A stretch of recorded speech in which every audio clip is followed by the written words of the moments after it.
Welcome back, beautiful and amazing human beings, to the We Are Change News Show. Sorry, I was recently away at Burning Man where I saw the human divine innovation, mind-altering realities, and serendipitous behaviors and manifestation, and also a lot of hypocrisy. There's a lot of hypocrisy there. That's a whole nother issue. Let's get into the news and talk about what's really happening today. And the number one news story today is, son of a gun, I gotta talk about this thing. Yep, we got to talk about where Alex Jones and Marco Rubio nearly came to blows today, of course, after the Senate intelligence hearings with Facebook and Twitter that were conducted today inside the halls of the U.S. government. And yeah, it is very interesting coming back into the political discourse after being away from it for about 2 weeks, since it is an absolute shite show right now. And I think that is very well evident with the events that unfolded today in Washington, D.C., as well as all the other events that we're going to be covering in this video, with, of course, a deeper perspective at the end about how the establishment is just being completely idiotic and creating their very worst own enemy. Now, before we get into the verbal jiu-jitsu jout that happened between Alex Jones and Marco Rubio, it is important to note that during today's hearings with Jack Dorsey, the CEO of Twitter, U.S. Senator Tom Cotton straight up just asked him why WikiLeaks, a whistleblower organization, hasn't been deplatformed yet. You know, just a representative of the U.S. government going to Twitter and saying, why haven't you silenced, squashed, and censored any opposition voices of whistleblowers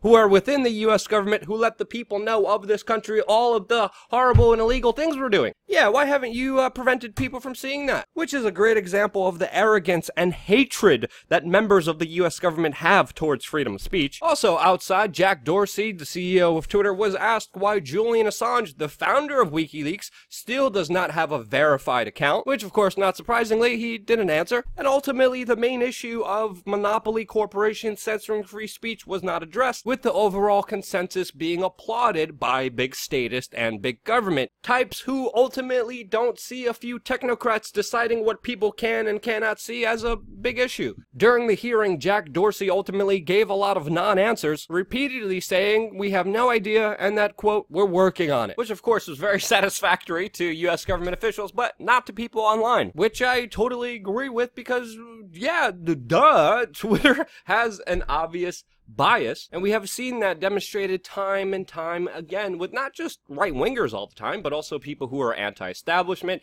anti-war, anti-John McCain, and with many instances like when Roger Stone said something insulting to Don Lemon, him being ultimately banned for those insulting comments. Meanwhile, Peter Fonda, who threatened a young child with pedophilia, is still allowed to be on that platform. And of course, this is not just my opinion, where even Jack Dorsey, 3 days before today's hearing, admitted that Twitter's overzealous shadow banning was a mistake, because time and time and time again, they have been caught censoring people selectively because of their own political bias. And we got a better understanding of this personal bias just a few days ago, where the Twitter CEO personally admitted that he overruled his staff on the decision to ban Alex Jones or not. And also doing the same himself, personally protecting a white nationalist, Richard Spencer, as well. Which highlights a very important aspect here about how this CEO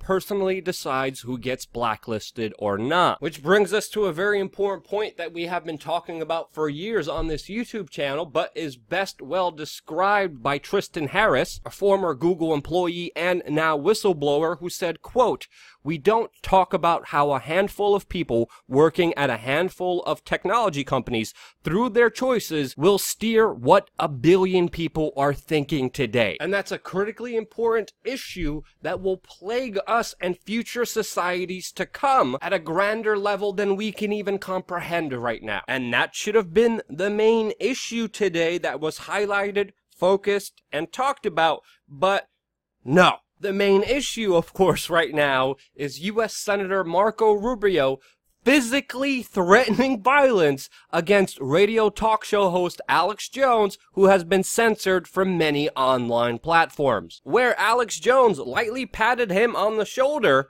sparking Rubio to say that he won't call the cops and, quote, I'll take care of you myself. Now, honestly speaking, this was a very successful media day for Alex Jones and InfoWars, with him not only confronting U.S. Senator Marco Rubio, but also Senator Ron Wyden, speaking at CEO Jack Dorsey, and confronting the CNN reporter who has been calling for their ban on social media platform Oliver Darcy. All of this, of course, spurred Alex Jones to be #1 trending on Twitter and having everyone talk about him. And it has to be said here, but the media, including Marco Rubio, played right into his hands, acting like complete idiots. And especially afterwards, with Marco Rubio issuing a statement slamming the media for reporting on Alex Jones, saying, quote, that we're making crazy people superstars. Which, ironically, CNN's own Brian Stetler retweeted that statement, saying, quote, very well said, having absolutely no hindsight at all that his very own news organization, CNN, ran with the story like wildfire. The lack of insight, the lack of knowledge that these people have is absolutely staggering. Rubio made that event as popular as it is right now, mainly because of his comments saying, I won't call the cops, I'll personally take care of you as a U.S. Senator. Rubio said, I swear to God, I have never heard of you, which, unless he's been to Burning Man for the last 2 weeks or living under a rock, is clearly impossible, since Alex Jones has been the major talking point in U.S. political discourse for the last few weeks, and now is only being more promoted because of your dumbassness. And I'm sorry, but the reality of the situation is you can't take a crap in the middle of the street and expect people not to look at you. Rubio, along with the media, gently took off their belt, put down their pants, squatted down in the middle of a busy street, not even rectally, but verbally, still squatting, shed out a bunch of bull crap into the street, and they're saying, and Brian Stetler and his CNN crew are running over trying to lay down a catch-all of it. Alex Jones rips off his shirt, has a chili bowl, chili running down his face, running circles around them, and now they have the freaking audacity to play the moral high card saying, why are we giving this attention? Because, simply put it, like Tim Pool said, deplatforming, censoring, trying to silence speech does not work. It is backfiring in their face and making the political discourse that much worse, and ultimately hurting civil society. So yeah, this has been a very weird reality check to come back to. There was also tranny porn that people were talking about. What the hell did I come back to? I don't know about you, but I don't like this. If you don't like this too, yeah.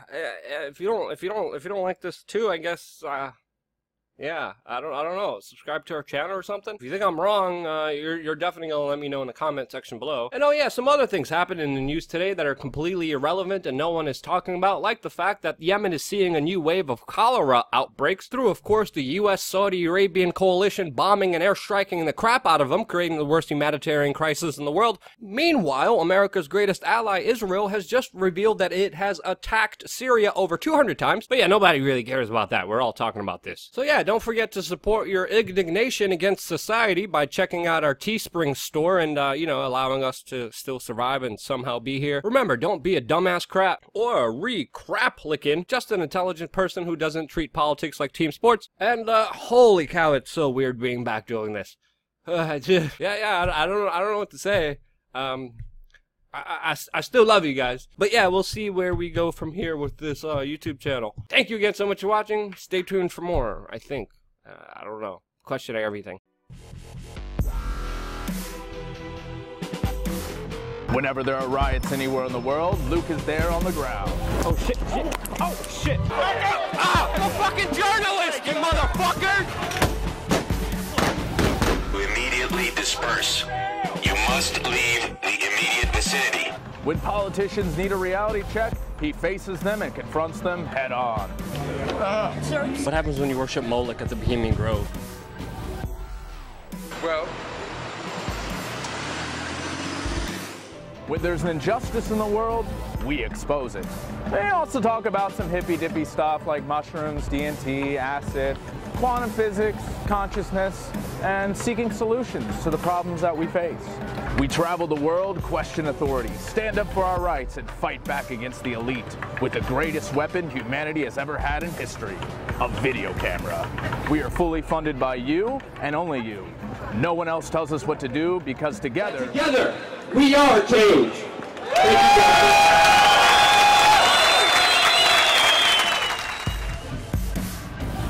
New videos every Sunday through Thursday. Subscribe.